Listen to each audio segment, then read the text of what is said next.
All right. Hi, everybody. You guys can hear me okay? All right. Welcome to Diamond Cutter Classics translation program. Sometimes they call us the Mixed Nuts. Xuanzang's Tower. We have a lot of names, but we always do the same thing. We go into the old books and we translate them. And we actually work on preserving some of those books too. So anyway, oh, Jeru. My dog's got something to say. Great to see you all. Welcome to our program. And we have today two different things going on. We have a pre-recorded, sorry to make you dizzy, getting away from the barking dog. We have a pre-recorded class with that was done on Saturday, and that is a class of Venerable Upala's text. And then we're going to have a live class with Geshe Michael on Tim's book. So whenever we're ready, we can go ahead and put the video. And then after the video, we will have the typical 15-minute discussion with the wonderful Venerable Upala. And then we'll have the Peachtree World News broadcast. And after that, we'll transition into the live class. So thank you all so much. Ready, Marina? We're ready.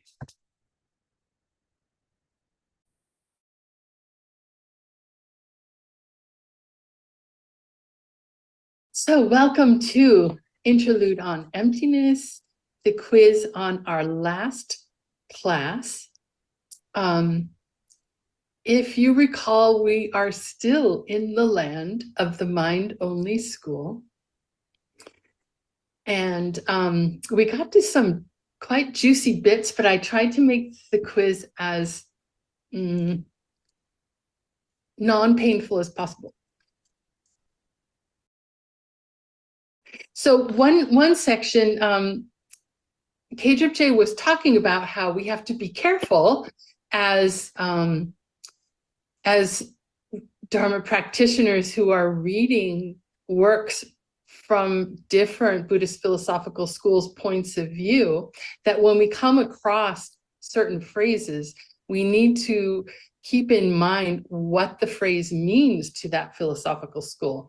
And Geshe Michael frequently says, what hat are you wearing? So, and he used a couple of examples, but if you could talk about, in a general way, how the phrase Rangsen is considered by the Sutras, the second philosophical school, and by followers of the consequence branch, the ultimate point of view. So let's start with the Sutra's point of view. How do they consider the phrase Rangsen? Something that really exists, like a functioning thing, which is an expression and a changing thing, manifest. Yeah. Archetype. This is a great question. Yeah, so it's as opposed to a Chitsen. They consider Rangsen as opposed to Chitsen, an archetype. Now, so what do those who follow the consequence branch of the middle way school, how do they consider the phrase Rangsen? It's a description of a type of thing we deny, Rangitseni Kudrupa, a thing that could exist by its own definition. Excellent. Thank you so much, Which Ben. Doesn't exist. So it's the gakcha. It's the very thing we deny, the impossible thing that doesn't exist, never existed, and never could exist. So two very different ways of taking that phrase. So now jumping to KJJ started talking about the three turnings of the wheel again, the three turnings, and he talked about two wrong ways of thinking about why the Buddhist teachings are divided into three turnings, and one correct way of thinking about why they're divided into three turnings. So I'm not sure you're going to get these in the order that I've got them in my quiz, but just in case, let's just start with the division is not related to 3 baskets. Speaking of, it's not 3 baskets, but that's not what Caleb J brought up. also Chronology of speaking of Buddha's life. not getting Periods it of in time order, in his yeah. life. I'm sorry, what? I heard a voice? Periods of time in his life. Right. But Yeah. in order to show that one, I have to show the one that we haven't yet mentioned. So I'm going to wait and show you that one in a second. What's the other thing that was mentioned that is not a correct way of thinking about why the 3 turnings are divided into 3? Reflections of students or different locations where the teaching was? The stages where the students were. Right. How and why students in attendance were collected and periods of the Buddhist life. Yeah, it's got nothing to do with those things. What does it have to do with? Contents of the teaching? Right, the subject matter or the lack of a self.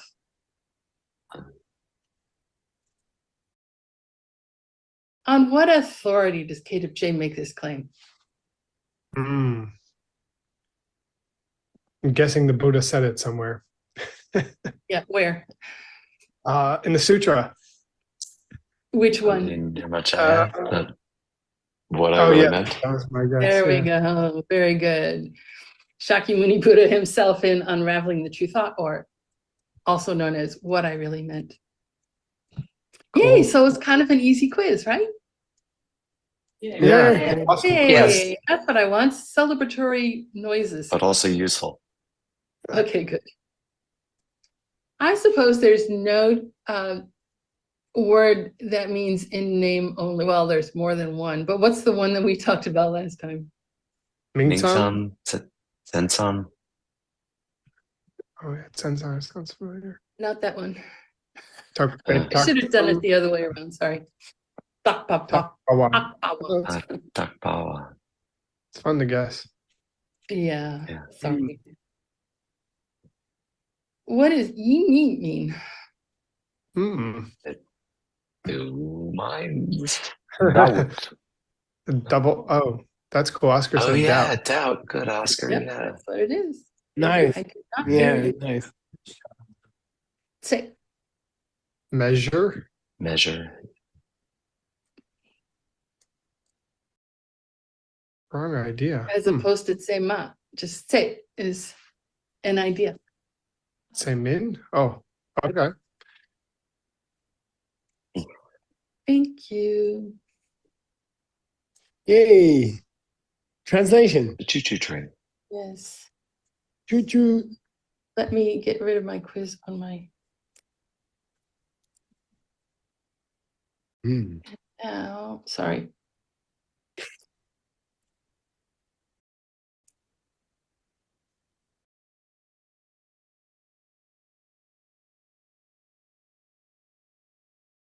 Can you see? Yes, thank Uh-huh. you. You can zoom in a little, probably. Okay. I mean, for those with eyes. It's like then I have to be across the room in order to read it. Oh no. You gotta get special glasses for that. I'm not sure the glasses would do it.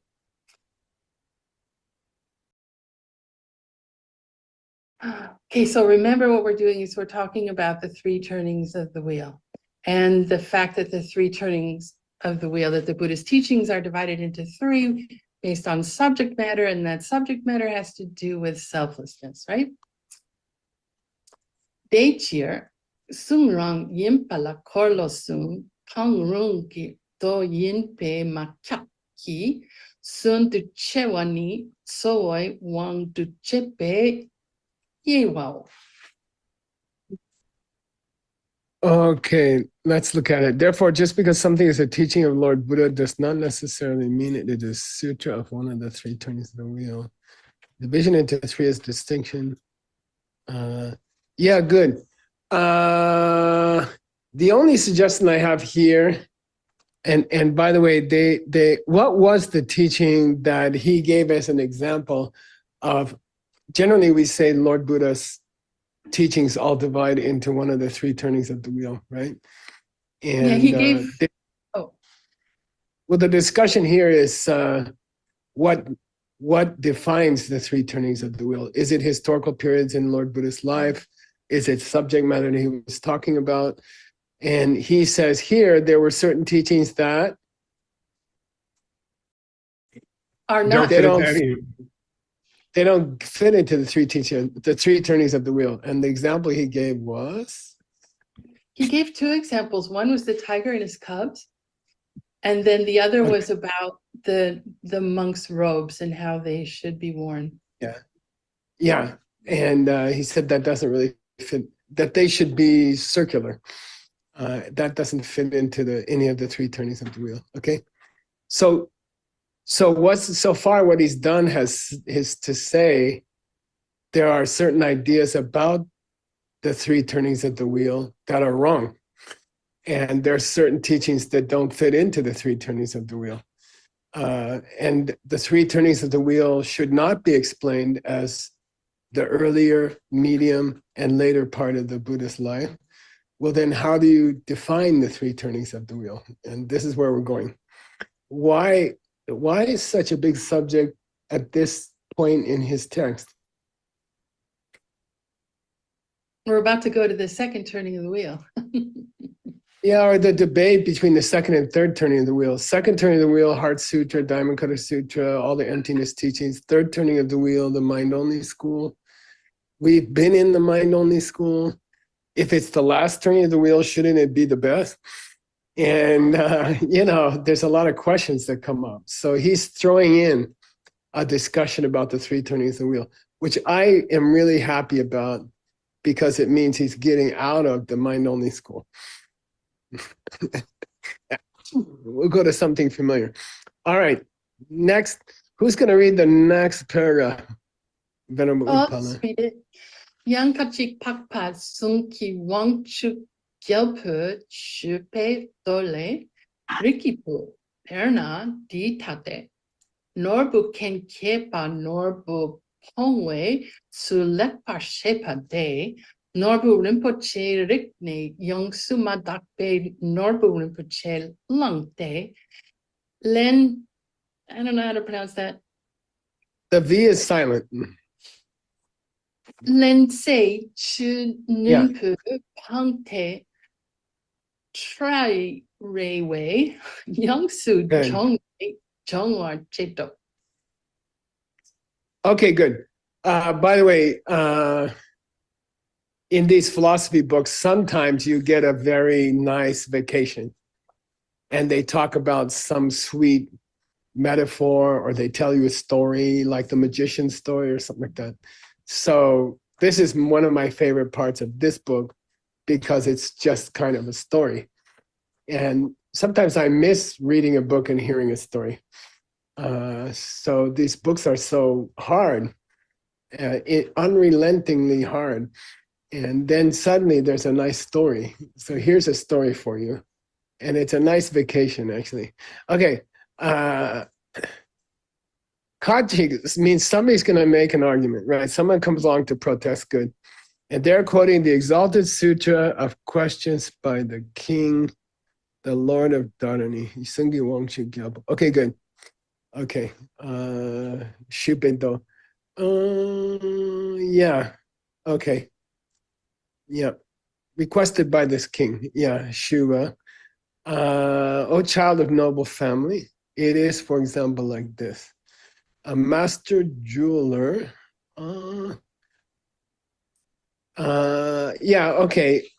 a gemologist, actually.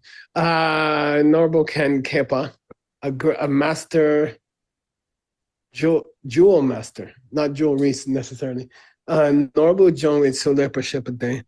They know the way to this Jongwa is not just, it's like the Jong in Lojong. It doesn't mean just to clean the jewels, but it means to, what do you call that? Like when you have gold pan and you go like this and the gold comes out. Sifting, This- extracting. Extract. It's kind of extract, but we'll see why. We'll see what it means. They take a Jongwe Lepashe, but no Rigne. They take a Yongsu Madakbe Norbo. Madate noble. In Buddhism. Like, yeah, completely.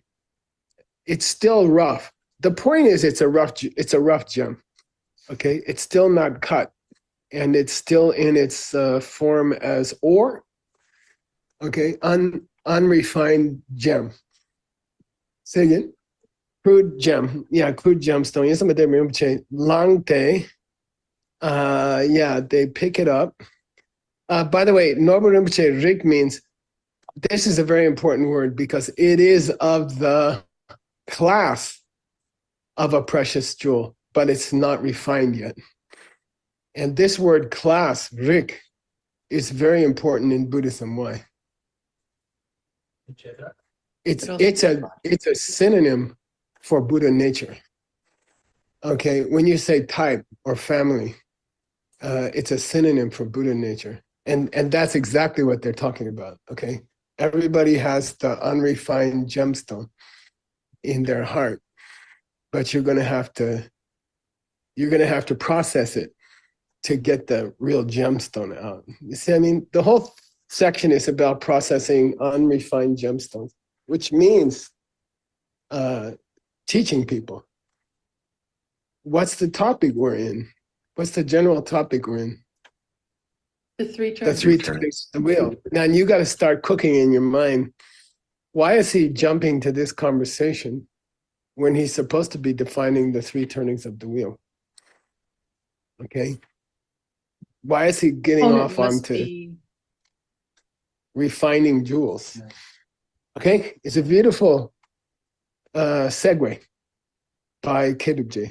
Okay, he and Gyaltsabje and Tsongkhapa especially, they tend to do this kind of thing. Yeah, so Lensa is acid. Okay. Yeah, and Lensa does mean salts, but here it means mineral salts, meaning like an acid, a kind of acid. Okay, Lensa literally it means super salty bitter liquid. Okay, which is the old word for acid. Okay, they take some kind of special acids. Shu Numba has a very sharp. This is the word for sharp blade, sword or knife.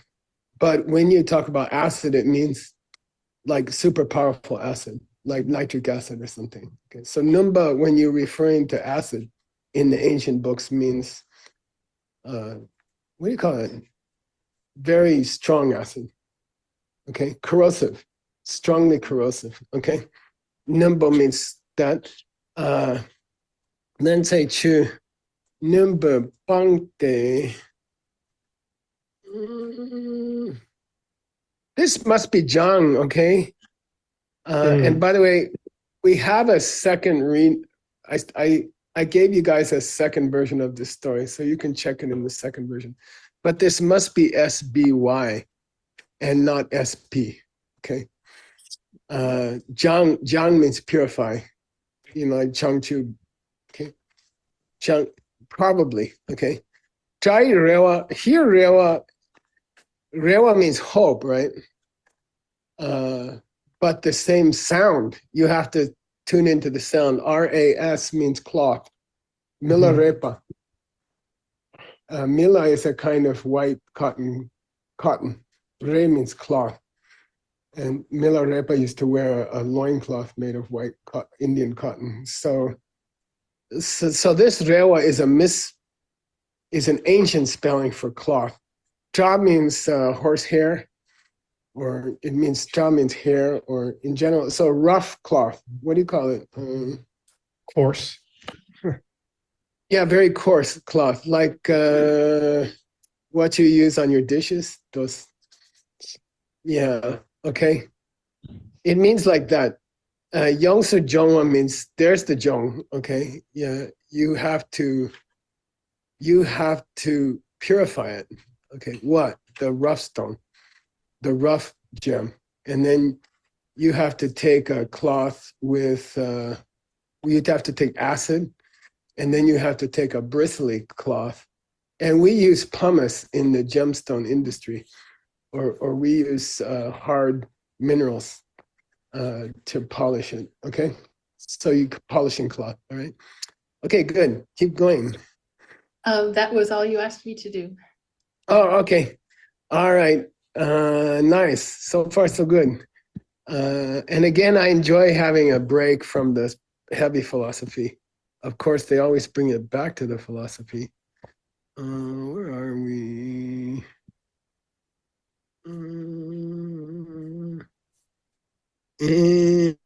I gotta go to another place. Hang on. 386 is what we just did. These are the things I'm working on. Interlude. There we go. Okay.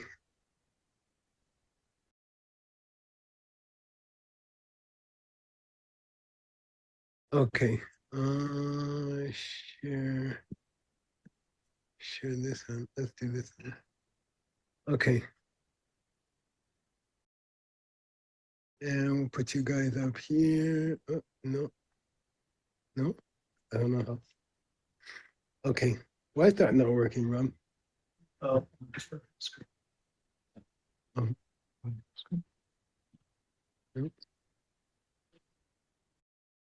Usually you can just grab it. It's weird. Yeah. How about I go out again and come back? Okay. Hang on. We have technical difficulties. Let's do this one. Okay, let's see if this works. It's weird. How is your health, dear Geshe Michael? How's my, don't ask. Okay. I am supporting many doctors. Yeah, I'm just gonna work around it. There you Oh, okay, why it worked, I don't know. Stanley has magic fingers. Okay, so then,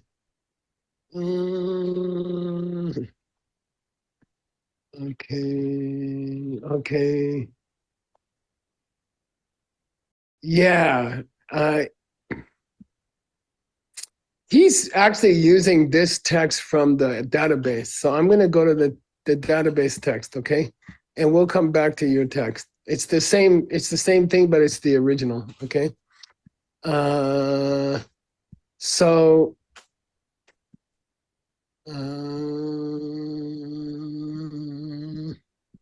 can you start, who would you like to read the big letters from here, Venerable Utpala? Dene. Venerable Xuanzang, are you here? Okay. Yep. Yay. Danshu Senpei Chuki Changchuki Oh. Ngelpo. Okay. Sheja Shejawa Nkodi De Nidu Ndupa Yurte Ndupa De Chondende La Dikeche Soto. Okay, good. Chondende. Yeah. The Chajusembichuki Wanchuki Gyalpa, the king of the lords of the Dharma of the Bodhisattvas, okay? This person who was named that was in that core. Here, core means the audience surrounding the speaker, okay? Dupa means he was included there. He was sitting there. Dupa, nowadays in colloquial Tibetan, Dupa means is. Ko Yapadu, he's a nice person. But in the ancient language, Dupa means to sit. Okay, so he was sitting there in the audience, and he said the following words to Chomdende, to the conqueror. Okay, oh Chomdende, who's gonna read Venerable Utpala? I'm gonna push That it was down very so we get. short, Venerable Xuanzang. If you could continue, please. Okay, let's do it this way. Okay. Riki Bu Ndita Te Perna Do Norbu Ken Kepa Norbu Jongwe Chuga Shintu Shepa De Norbu Rikle Jang Wa Ma Shepe, Norbu Rinpoche, Langne Bultok, Gi Chu Nyongpo, Trute, Kad Good. Nyakpula, Char, Tra, Char Nakpo, Nga, Cha Nyakpo, La, J, La Wei. La Wei, Good. Yidor, Jawe, Good. Yidor, J, Kyang De Tsamgi, Sun Nju, Yun, Mi, Chuki. Nice. Okay, so this is the original source for the conversation that K-J is gonna have. And if you can read the original source, you can read his version of it. Okay, I prefer to read the original source. Okay, this, I mean, normally it would be Lord Buddha addressing someone and would say Rikipu. What's that mean?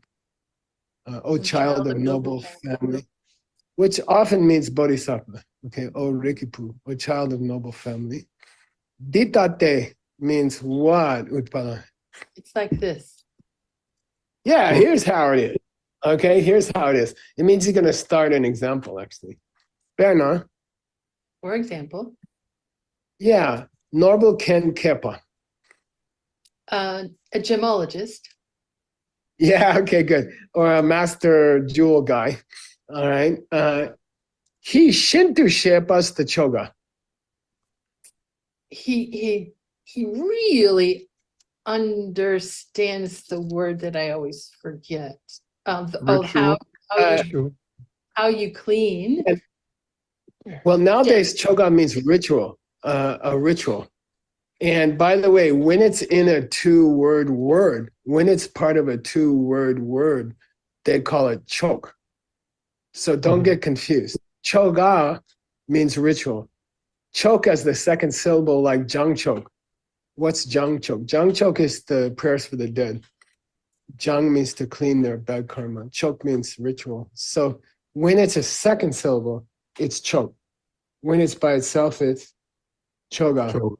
Okay, so don't be confused, all right? It also means, confusingly, to allow somebody to do something, okay? Dro chogiina, may I be excused? May I leave? Dro chogiina, may I leave? Okay, so confusing word, okay? Again, in this context, is it more like the process than like a ritual? I had to clean my mom's house out. It was 100 boxes of stuff. I actually got a hernia doing it. So it means another operation I get to go for. But I decided to clean out my house before I reached that point. So I'm giving away all my stuff. Here's a nice Vajrasattva for Tatiana. Okay. Yeah, heavy. Okay. Good. All right. I'm just going to do that today for fun. Yeah, so here it's interesting is the source of the word ritual, which means method. Okay, that's like druptap or sadhana. When we say the word sadhana, it means a method to reach somebody. So here's the ancient meaning of choga. Like 2,000 years ago, choga doesn't mean ritual. Choga means the method for refining a gemstone. Okay, so here you see the ancient meaning of choga. Okay, choga for jonga and norbu. What's that, Utpala? For purifying a gem. Yeah, or to refine a gemstone. Okay, choga. Shepade, he's the guy who knows how to do that. He takes a piece of norbu rik. We talked about rik just now. He takes a piece from the collection of gemstones. Yeah, but here it means like that family, meaning unrefined. Okay, it's that type of stone. It's not refined yet. Ore, O-R-E, ore. He takes unrefined ore. Okay, rig. Okay, and it hasn't been jangwa yet. Yeah, it hasn't been refined yet. Refined yet. Okay, and he picks up. By the way, they're already they're already calling the unrefined stone Norbo Rinpoche, a gemstone, a gem. They're already referring to it as a precious gem. Okay, Rinpoche means precious. Okay, and nowadays they refer to high teachers as Rinpoche, or abbot of the monastery is in Rinpoche. By the way, they had prayers at my monastery yesterday for my mom, and when they do that, they often do medicine Buddha, and they hand out these special. This for Dennis, okay, and Marina, okay. These are special medicine Buddha things. If you're ever feeling down mentally or unhealthy, give one to her. Yeah, same thing, okay. But they've been energized by all the assembly.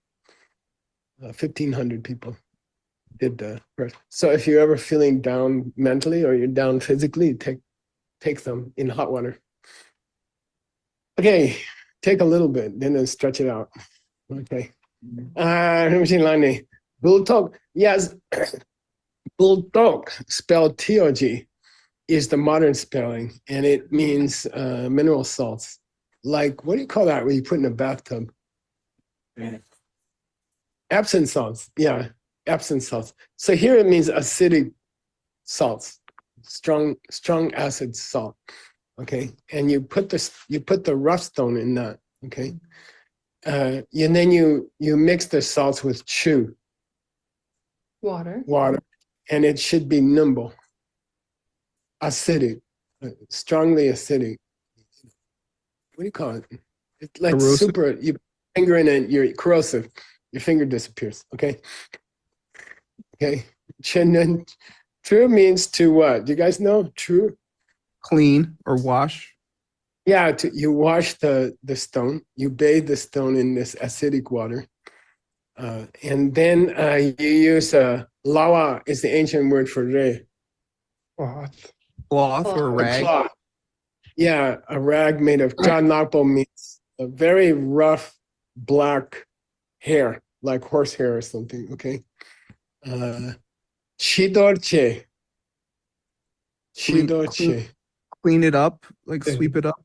Yeah, chido means to refine something or clean up something. Okay, that's still used nowadays. They still use that word chido.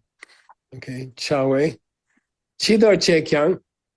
What's the kyang mean usually? Either also or but. Okay. Yeah.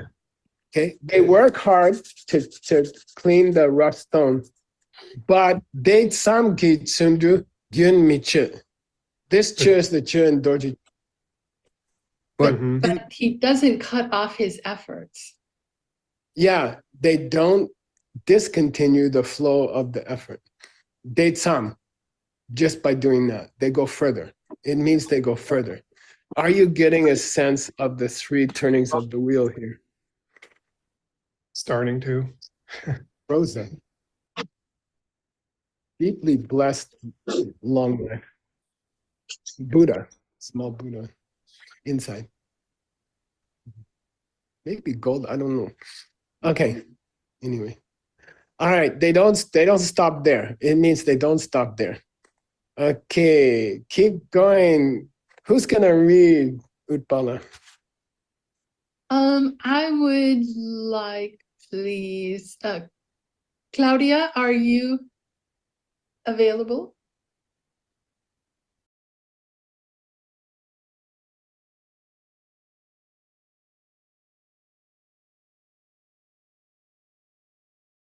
Okay, I waited the 3 breaths. How about Anastasia? Either one. Oh, me? Sure. De octo ngulchu nompo tang chepe chute shindang nam chu chidorche we chidorche do. De zamgi kyang zonru gyumi chode. Nice reading. Nice, thank you. What you guys know Muchu Dharmabhadra? Lama Quicksilver. Okay, so Mulchu means silver water. Mulchu means quicksilver. It means mercury. Okay, which in the ancient times was considered almost mystical.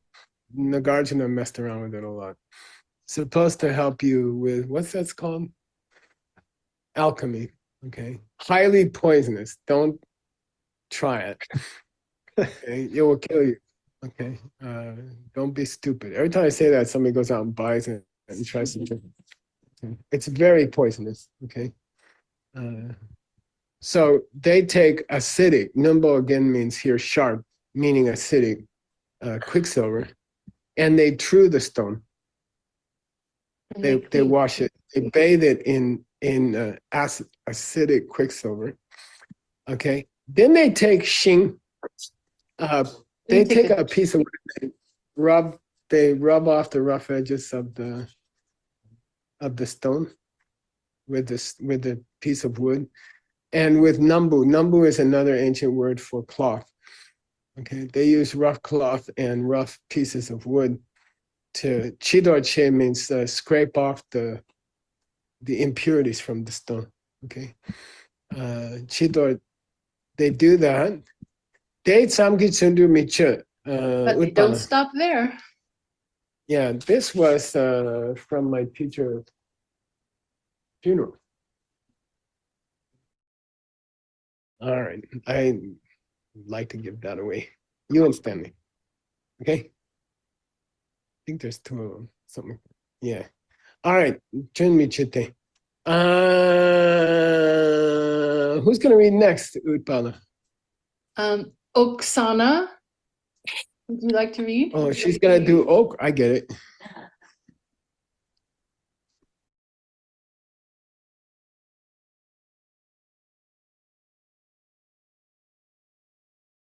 Okay, I waited 3 breaths. Svetlana, would you like to read? Thank you. You're welcome. Thank you. De uktu ang men chen poi ku we tru the rev drama chi dur che we chi dur che du chi dur che te norbu ching ui rik dang drel ne we Vaiduria. Induria. Vaiduria. By the way, to say Benduria. Benduria. They would pronounce it Benduria. Okay. All right. After that, they take the kua, which means the juice. It can also mean semen. Okay. They take the juice of men chembo, means the great medicine. This is the men in Menla. What's Menla? Medicine Buddha. Okay. So they take the great medicine. Great medicine is a word for aconite, which is a particular nasty plant. Okay. And it's very poisonous, highly poisonous. So they take the juice of a great plant, which means the aconite. Okay. They wash the stone in that. Okay, chute. Then they take a chamore. A finer Chamo cloth. means Cloth. a very soft cloth, super soft. Chamo means soft or fine, very fine cloth.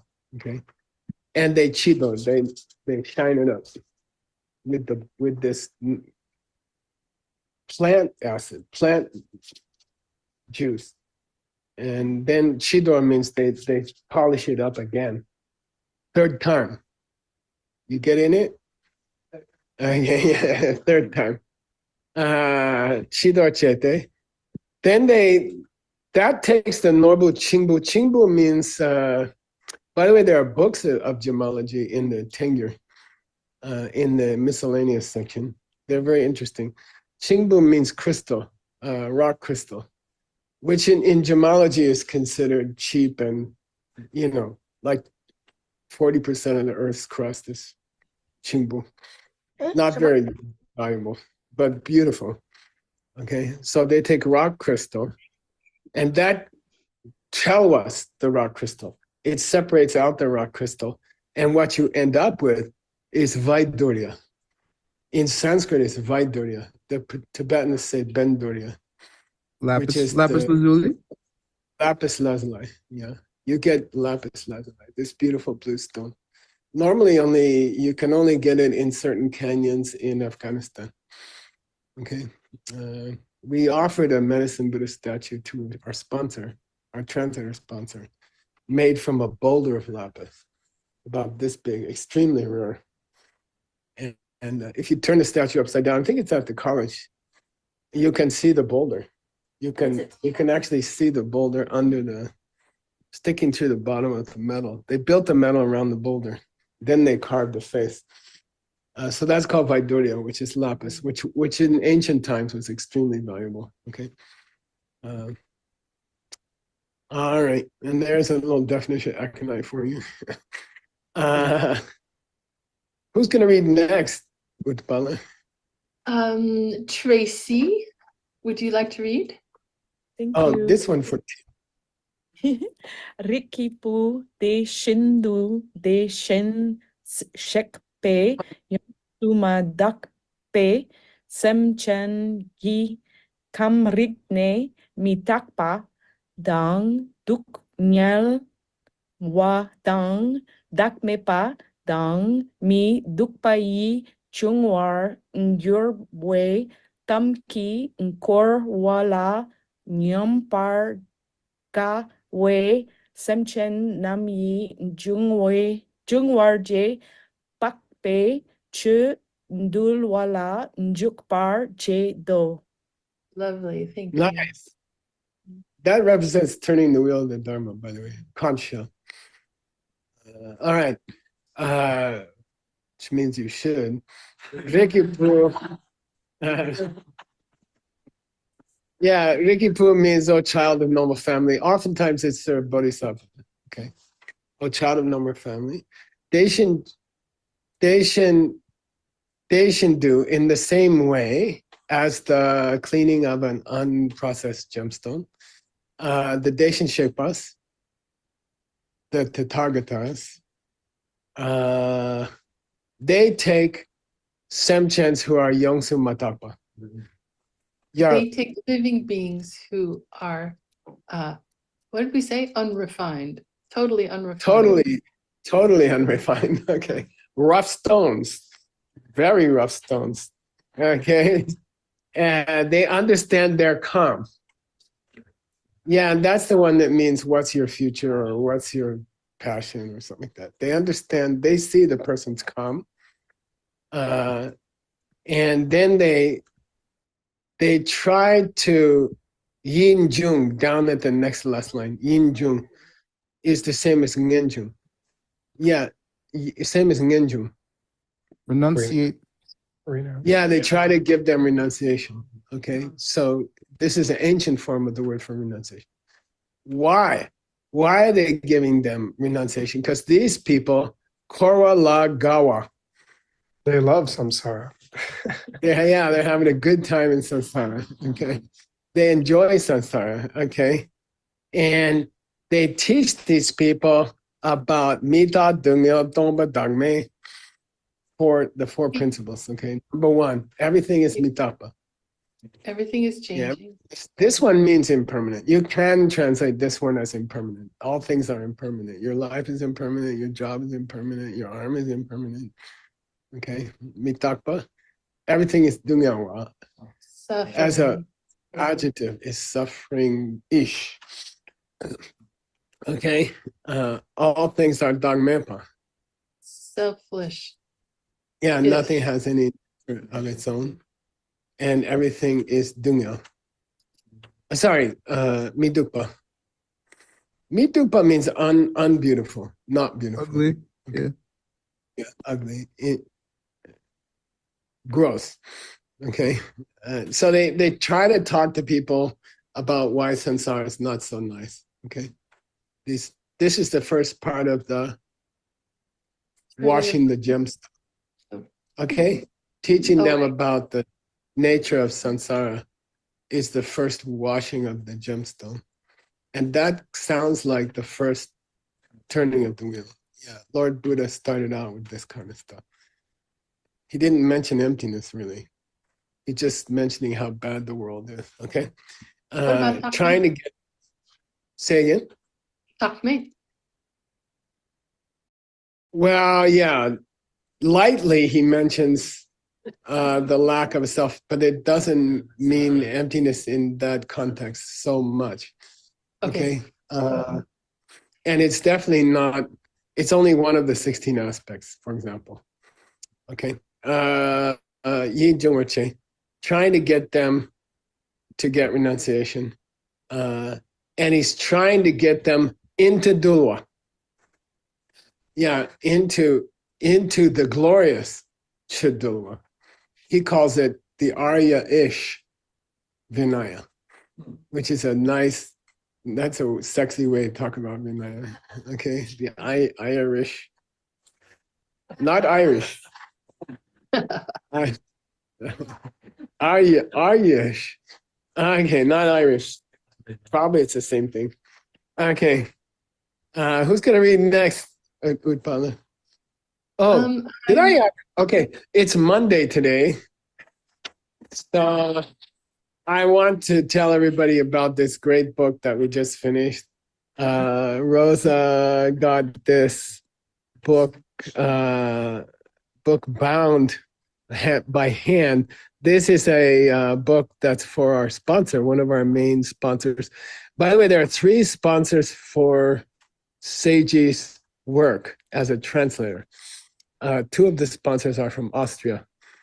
And they asked me about 8 years ago if I could translate a book about correlations. And this is one of the, so I finished both of the famous books about correlations. One is All the Kinds of Karma, which is there, which is the classic 2,000-year-old presentation on all the correlations. Correlation means do this, get this. Okay, so this is the classic source 2,000 years ago. Then there, 1,000 years after that, there's a super. 1,000 years after that, there's a super. We're fixing our screen here. There's a super presentation on correlations from Dharmarakshita given to Atisha before he went to Tibet. And we finished it recently in 850 pages. Here's the second volume. And this was hand-bound. Rosa got it done in a rush. And it's a very beautiful hand binding. And it's going to be shipped today to Asia, to one of our main sponsors. And we'd like to thank him. And then Seiji is, and Seiji's sending copies to his 2 sponsors in Austria. And I'd like to thank them. One of them is not feeling well nowadays, and I hope it helps your health. Okay. Let's go back to the text. Come on. You guys get up. Okay. Yeah, please read. Oh, who's going to read? Rebecca, are you here? I have a feeling you are. Uh-oh. Trouble. She's on retreat in Nepal, I think, or something like that.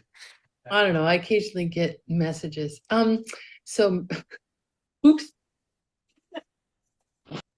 Let's see. How about Maria? Nestorov?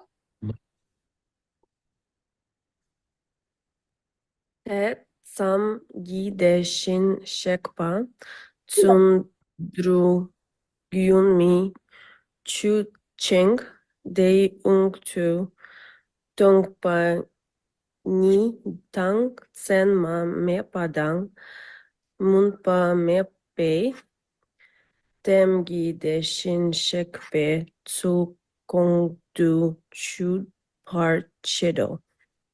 Excellent. Thank you. Nice. Okay. Daesamki means they don't stop with just that. Tsam means just. Like Semtsam means mine only, for example. So Tsam means just that. They don't stop their tsundru. Their The efforts. Buddhas don't stop their hard work. After that, they teach the person. By the way, what did they teach him in the last sentence?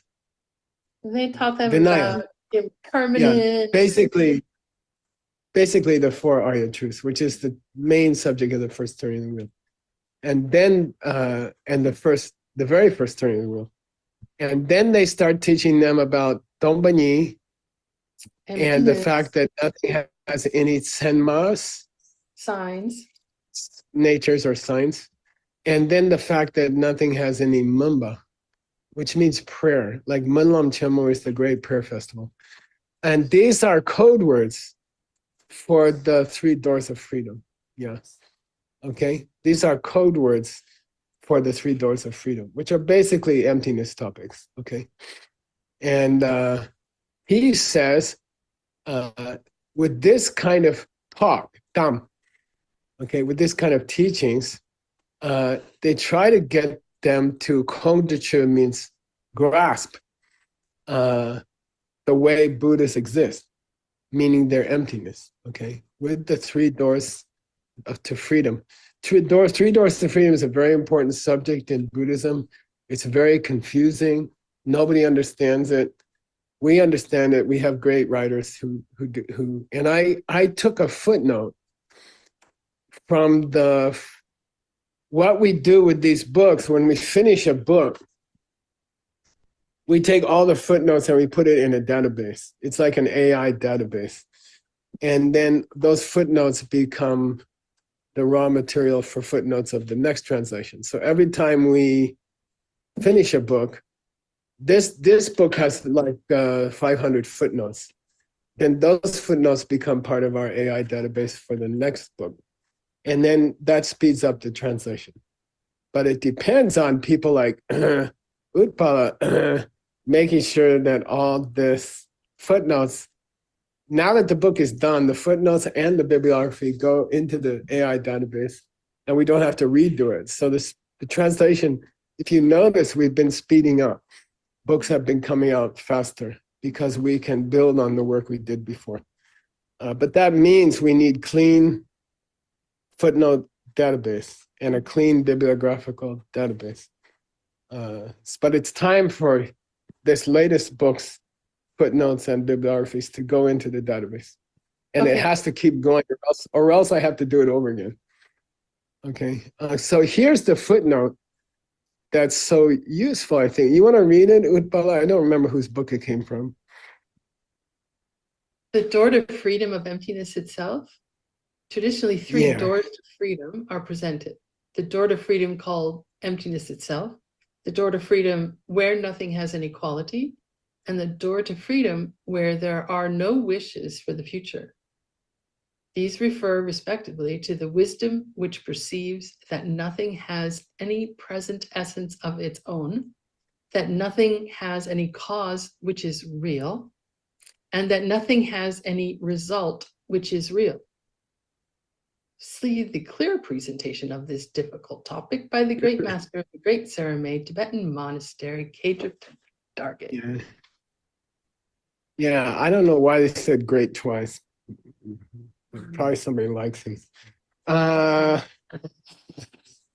Okay, great. Okay, good. I mean, sometimes I like to be loyal to my roots. Okay. By the way, they wrote a very beautiful letter to us recently. Okay. Yesterday. So the three doors to freedom are emptiness topics, and he's describing the second washing with I don't remember which was second. Was it the we were using a different kind of acid. Yeah. And a finer, a black cloth, black rough. Yeah, cloth. A medium. It's probably a medium cloth and a medium acid. in the second turning of the wheel, okay, or maybe something like that, okay. Now, the third one, Venerable Utpal is going to translate herself. Okay, this paragraph here, can you translate by yourself for next time? I think. Right? Okay. We're almost done. Yeah. Oh. Well, you want to finish this third one? They say we started a little bit late, so I'm up for that. Okay. Why don't you read this one, Venerable Utpala, because it's your last paragraph here. Okay. Detsang ki kyang deshin shepa sindru gin mi chuk ki de ok to cheer min dok be kor loi tam tang kor sung yang su dak be tam ki semchen de dak de shin shekpe yula zi do. Yeah, okay. Here's the formula we had twice already. Yeah. They This don't is the stop second there. time. Yeah, they don't stop there. They don't stop there. They don't stop with the second turning of the wheel. They continue their efforts. Yeah, so by the way, if you were going to philosophize at this point, if the division into the three turnings of the wheel does not relate to historical periods of Lord Buddha's life and does not relate to the particular students he had at that time, what does it relate to? How things are. Yeah, or refining students, refining the minds of, okay, it's interesting. And that he's asserting that this is by the way, the sutra is asserting that this is the basis of the three turnings of the wheel. Further acidification of the student's mind. Okay. Okay. De octu means after he finishes the second turning, okay, the second acid, Chirmin Dokpe Korlotam, they give the student teachings about the wheel which never stops, the wheel which doesn't turn back. And in general, there's a principle in Buddhism called Shirmin Dopa, which means you don't regress after that. You can't regress after that. You keep going forward. And there's another teaching, a related teaching called Korsum, the three spheres, which is giver, gift, and the giving itself. For example, these are all empty. Okay. Korsum Yosadakpitam, how the three spheres are pure, which means empty. Okay. This is the fine cloth and the light plant poison compared to acid and quicksilver. Okay. Semchen dedaki deshishepe yula zudo. Zu means to shove somebody into a place. Deshin shepe yu. Shoves them into Buddha paradise. Oh, into the land of yeah. Yeah, with the third turning of the wheel, shoves them into paradise. Okay, that's kind of cool. There's a sutra called Shirman Dope Korlotam. If you're interested, you can read this part here. Okay, and I got some more my own notes to myself here, because I was looking for your acid story, and I finally found it. So here's where, I think on your own, Venerable Utpala, here is Kidupche's version of what we just read. Okay, he uses some easier words, like here's Belki Lawa, which means a woolen cloth. Or he uses more current words, current in the 15th century. Yeah. Okay, which is pretty much our modern words. All right, and he goes through the whole description again. All right, this is Kidupche's rewording of the sutra we just read. I thought you might prefer the original, but here's the same expression. For example, he doesn't give up his effort. Okay, the sutra says Sundu Yonsen Machupa. He doesn't discontinue his effort. Here it says he doesn't give up his effort. Like that, there's small differences in the reading. If you're interested, Utpala, you can read through the differences. Okay. And I don't know what you want to do.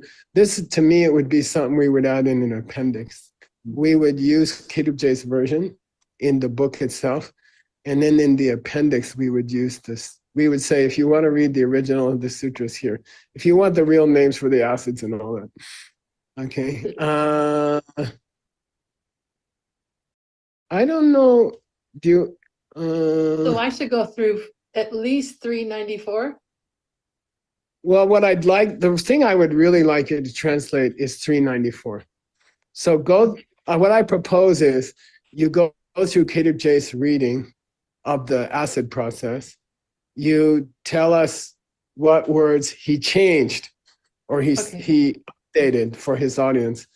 But then this 394 is where we connect it to the three turnings of the wheel.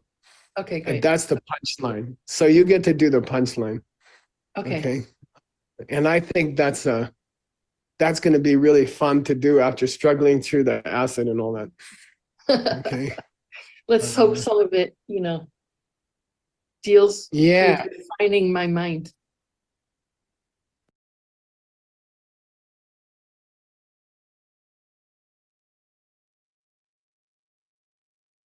Cool. Thank you so much, Marina. And thank you everybody for tuning in and watching. Whoa, that's kind of crazy. Venerable Cat, I see you in two screens at the same time. As long as one is muted. That's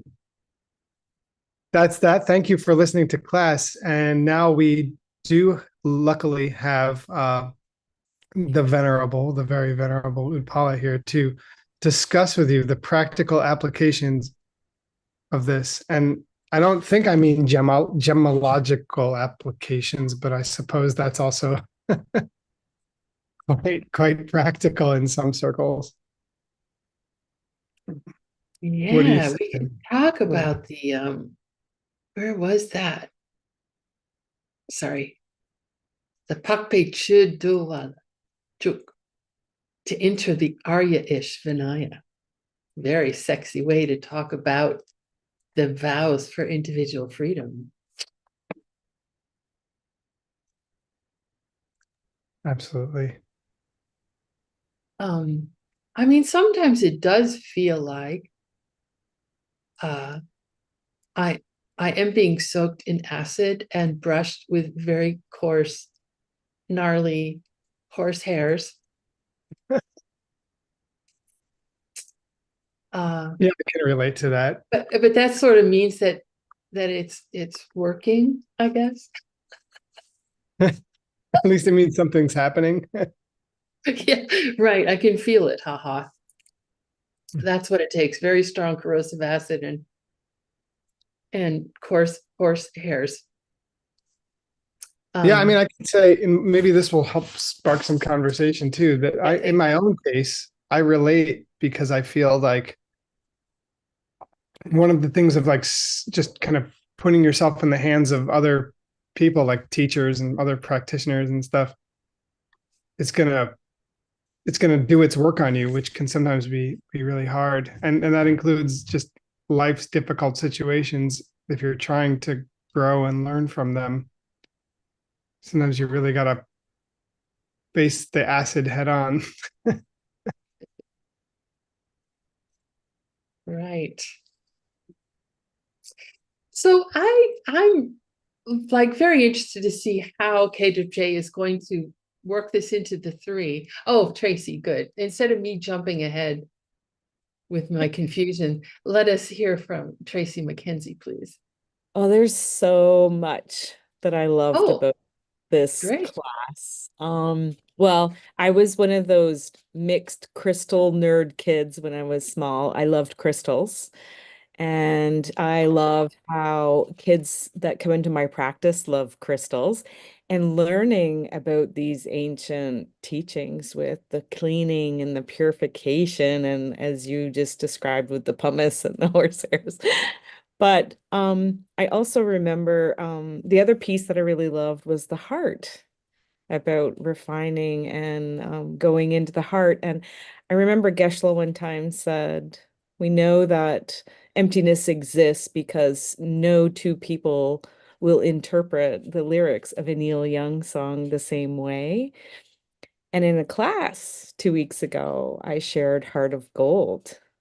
And there was one person in the class that heard the song for 50 years and never understood that he was actually looking for his own heart. And there was a person from Iran who had never heard the song before, and she understood it the very first time. So that was just kind of a neat thing for me. And I also love that.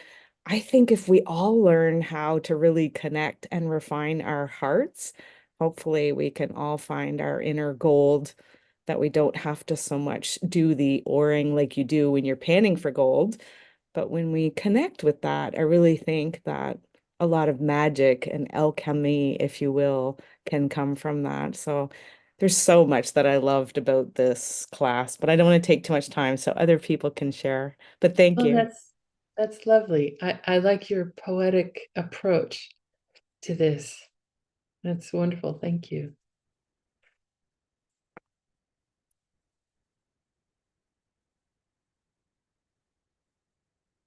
Other ideas? We have poets and philosophers, gemologists.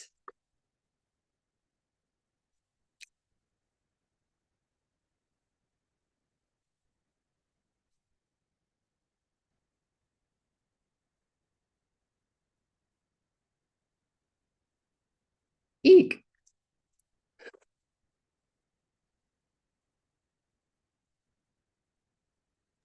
So I'm looking forward to the next time because I'm not seeing how, as someone who attempts to follow the consequence branch of the middle way school, how it could be at all possible that the third turning is the group of teachings that leads to the highest refinement of a student's heart or mind. Although they are pretty cool. They're pretty cool. They are pretty cool. They're Did you very get cool. it's pretty trippy stuff. Did you get indication that it was going there? That was going to be like the third turning was going to somehow be the final? Well, oh yeah. I thought Just they left from it pretty ambiguous. just from what we just covered right here in this, from what I really meant. You know, just as what was it? Right. Yeah. Yeah. I know. I now I remember the gist of it, but I don't remember the quote. Yeah. Right. Just as, well, this is where after the third turning, which, you know, would be where you shove somebody into a Buddha paradise. Can I say something? Yes, please. You know what I loved was the hardcore description of what has to happen to these stubborn minds. You know, they have to be put in acid and scrubbed. And, you know, we're just so, I don't know what it is. It's like, refined. yeah, we're just so stubborn or something. I don't know what it is. It's not like I think I'm stubborn intentionally, but it takes a lot of, you know, beating it in for me to finally go, oh yeah, oh yeah.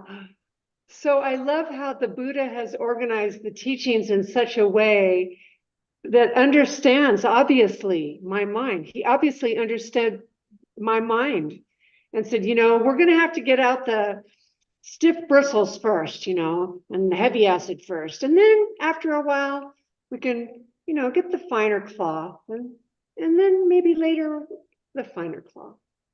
So I appreciate that about Buddha's organization of his teachings. to help me. Right. Right. And I don't know, speaking about it in terms of cleaning, I don't have any experience with gemology, but just with cleaning, that yes, I have to get rid of the most gross, not necessarily gross as in, but large pieces have to be cleaned first, and before I can get to removing the more subtle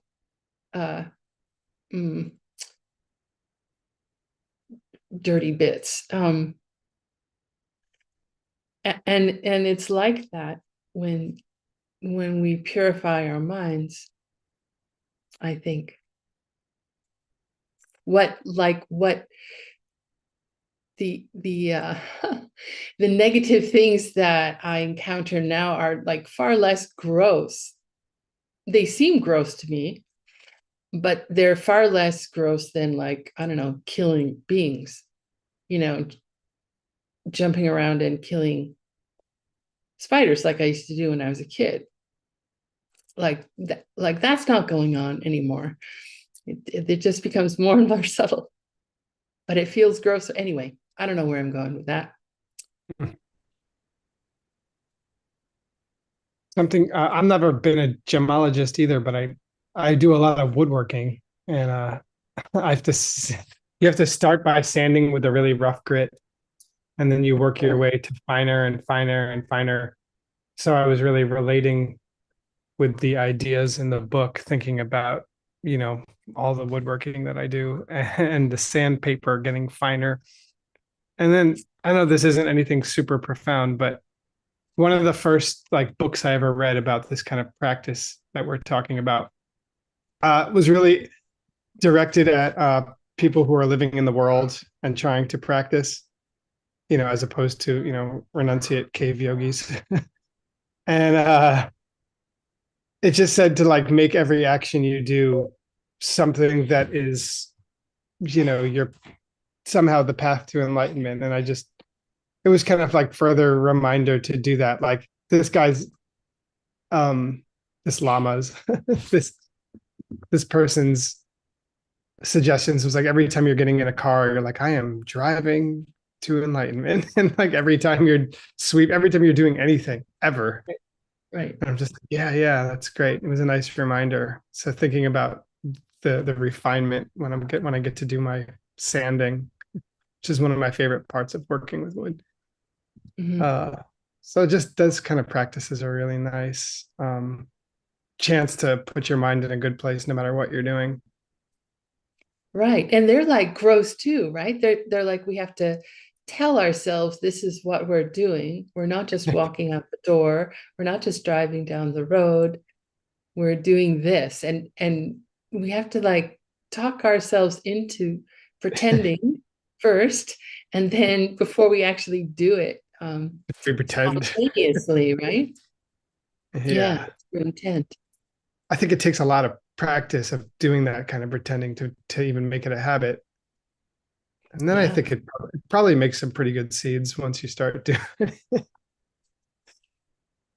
Well, yeah, if we have the 3 spheres in mind, right? That is what we just learned. Yeah. Makes them very powerful. Well, anybody else want to share your experience with this? We have only a couple minutes left. 120 very long seconds. Is Juan Hasso standing by for the Peachtree broadcast? I'll double check with him what's going on. Yeah, I'm here. Oh, cool. All right. Well, I mean, we can start when start now. For sure. I mean, does that sound good, Paul? Sure. Unless Thank you want to share very much. A last few comments.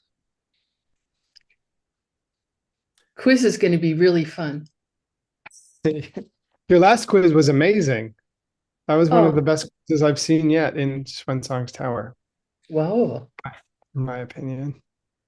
All right, Juan, take it away. Okay, let's share a little bit of what is going on. Welcome, everyone. Thank you for being attending to these wonderful, wonderful classes. I think we're really, really lucky to be getting together on weekly basis. I think it's really, really great, wonderful, fun.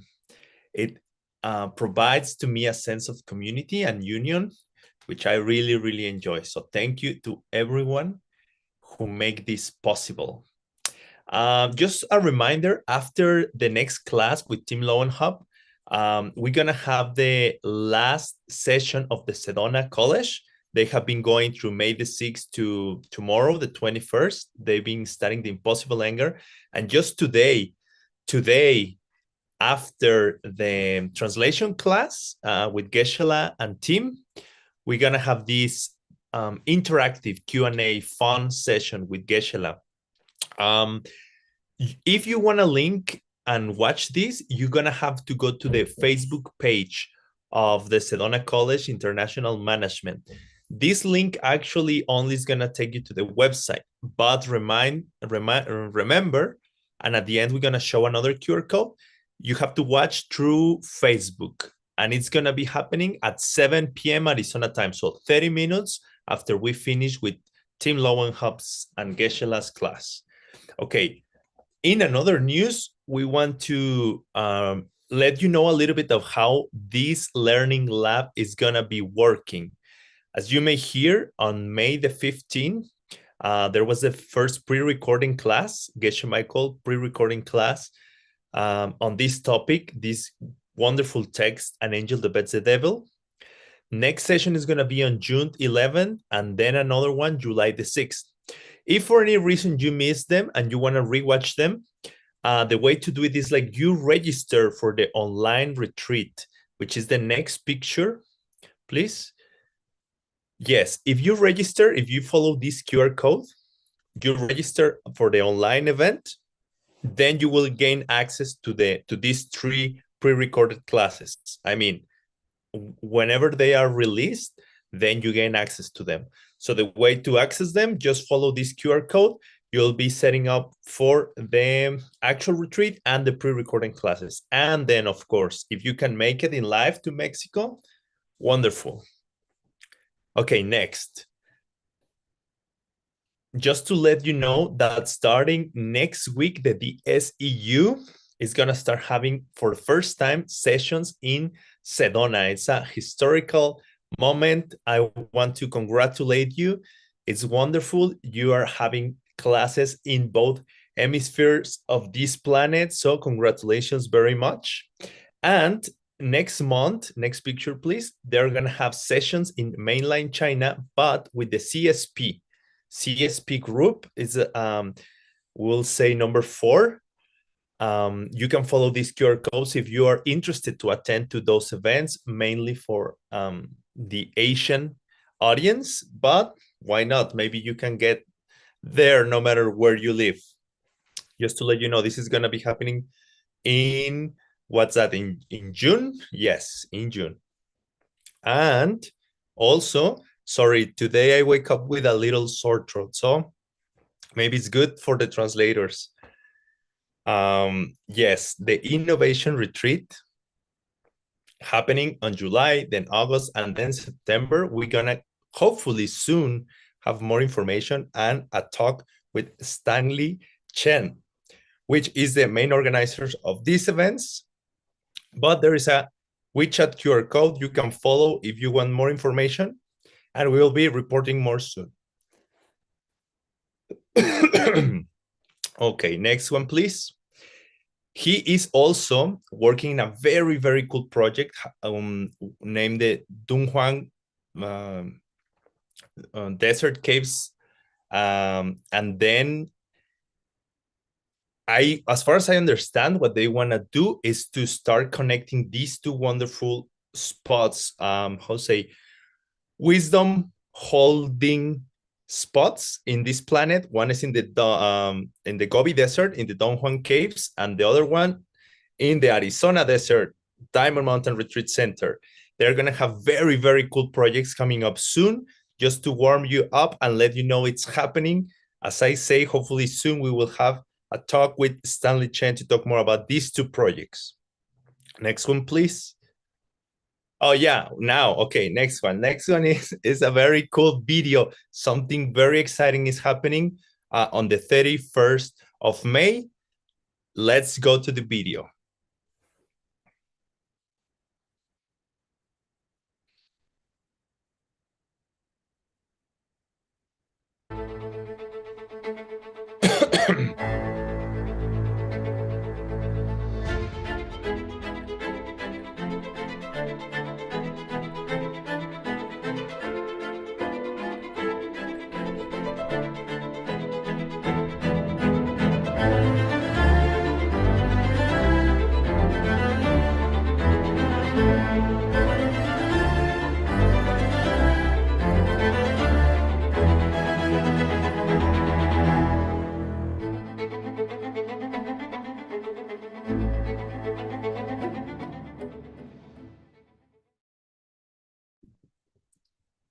So as you can see, on May 31st, we're going to have a replay of this wonderful concert that happened in Taiwan. It was in celebration of the ALL project, which was both like a celebration of the successes that have been happening in the last few years, and also a fundraising to keep going in the future.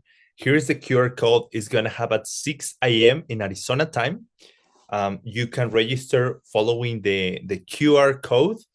And they're also going to be talking about the history of Asian Legacy Library and about what the future of it, all together combined in this beautiful performance with classical music. It happened in Taiwan. Thank you very much, John Brady, for all the work you are doing. Is wonderful, and we're going to keep showing this advertisement so people can register for it. Now, speaking of John Brady, we have today a very special guest with us, which is going to talk about a very, very cool project. Just before this picture, we have another video. It's the Patreon video we just want to show. And after the video, go to our friend, Arina. She's gonna, she has been running this project as a general manager of the, marketing of this project. So she's gonna tell us a little more about how it's going, what are the next goals to accomplish. But first, we want to show you this video of the Patreon. Yes. Welcome back again. My name is John Brady. My name is John Brady. I'm John Brady. Let's look back and go into downward dog. Why we might take on sensations in the body is that Money away. It can be a formula to get money. We're creating patterns of thinking. Everyone. And you were in your 20s in New York. The question is, how can we use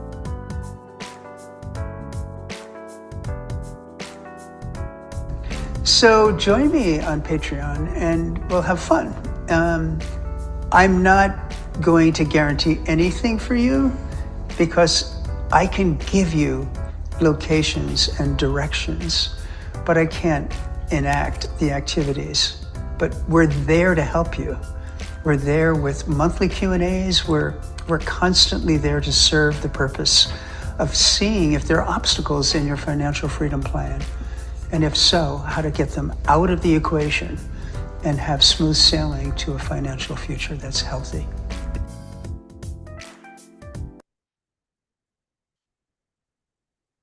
Beautiful. And I like the music very much. So if the production team could help me spotting Arina, and then we can have some talk with her. Hello. Hello, Arina. How are you? Good. How are you, Juan? Doing well. I wake up with a sore throat, so, but maybe it's a good chance to start practicing speaking slower. Nice. I'm sorry. Turning problems into opportunities, I guess. That's right. Okay, so how are you? Tell us a little bit about this project. What has been happening and where is it going? Oh, that's a good question. Where is it going? I'll tell you what's happening right now. The Patreon keeps going and we have new content. We record it every few months and we put it out every week. So every week you have a new content from John Brady on different topics like self-compassion, which has been very popular. We have a whole meditation course, which takes you from the beginning levels, or if, for example, like somebody like me, you stopped meditating for some time and you want to continue and you want to get back on track. That's an awesome course. Yeah, here it is. And we're kind of halfway through it. So you have videos every week and also supporting videos for the course.